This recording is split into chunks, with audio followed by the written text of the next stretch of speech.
A flashlight falls to the floor. A noose drops from the ceiling, then tightens. The man is yanked backwards off his feet, dragged into the dark. This was supposed to be an investigation. They were there to document a haunting. Instead, one of them nearly died. The house was in San Pedro, California, and what lived in the attic didn't want to be filmed. Jackie Hernandez moved to the house in 1988, 23, pregnant, alone, except for her young daughter. It was supposed to be a reset, a place to disappear after the chaos of her divorce. The bungalow was cheap, tucked near the harbour, sun-bleached and quiet. Too quiet, perhaps. At first she felt watched, but not threatened. A calming presence, almost maternal. She even told her neighbour it felt like something was looking after her. She didn't see anything, but for a while, it felt like something wanted her to be okay. Then the noises began. Banging in the attic, stones rattling inside the walls. A pencil holder flew off her desk. She started waking up with a heaviness in the room. Like the air was thicker, like something was leaning over her. And then she wasn't the only one awake. Her newborn son would cry, her daughter would stir. She'd feel it again, that presence, watching, waiting, until one night she saw it. A figure in her son's room, grey skin, blank eyes, a red flannel shirt tucked into his high-waist trousers. He looked like a corpse dressed for the wrong century. And he was staring at her child. This wasn't protection anymore. It was intrusion. She scooped up her children and ran, but she came back. She had nowhere else to go. And he was still in that house, watching. And she never forgot his face because weeks later she saw it again, hovering in the attic. Neighbours started noticing. Babysitters quit. One said the hallway stretched like elastic when she walked it.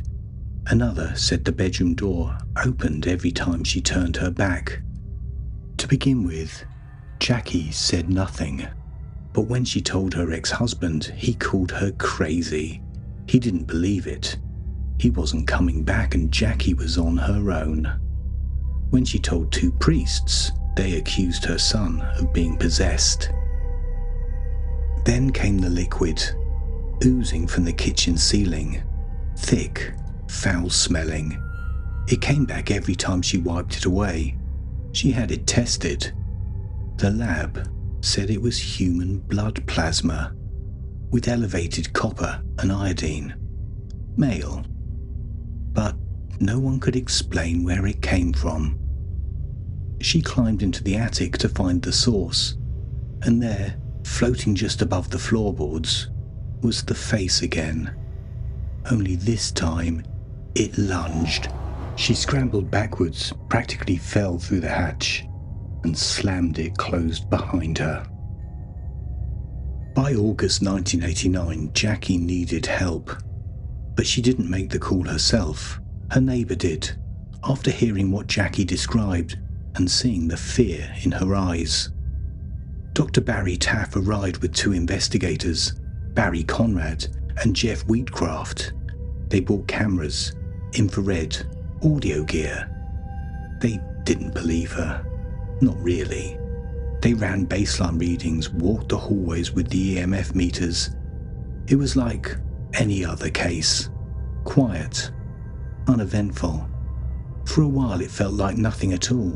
The air was still, the rooms silent. Maybe, they thought, whatever was here was gone. And Jackie felt it too, like something had finally let go. The pressure in the house had lifted. Then one of them felt a cold draft pass straight through him. Another heard breathing in the crawl space above her baby's crib. Jackie pointed to the attic and said, "That's where it comes from." Jeff volunteered to go up. He climbed a ladder with a still camera and disappeared into the dark. Moments later, a violent bang, the sound of the camera hitting the floor, then the scream. When they pulled him down, Jeff was pale and shaking. The camera was missing. Later they found it smashed in two, the lens in one corner of the attic, the rest in another.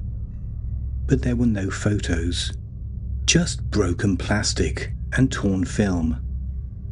Jeff said something had grabbed him, not a touch, a force, like hands. "It yanked me so hard," he said later, "I thought my back was going to snap." Barry Conrad told reporters, Jeff didn't just look scared, he looked used, like it had gone through him to get what it wanted. Jackie wasn't surprised. "I think it used me," she said, "to get to him." And then the house went quiet, like it had just run out of energy. But a few weeks later, it was back. Jackie called them in a blind panic. She was shaking, toys scattered, lights flickered. She said there were voices in the attic, and something else moving.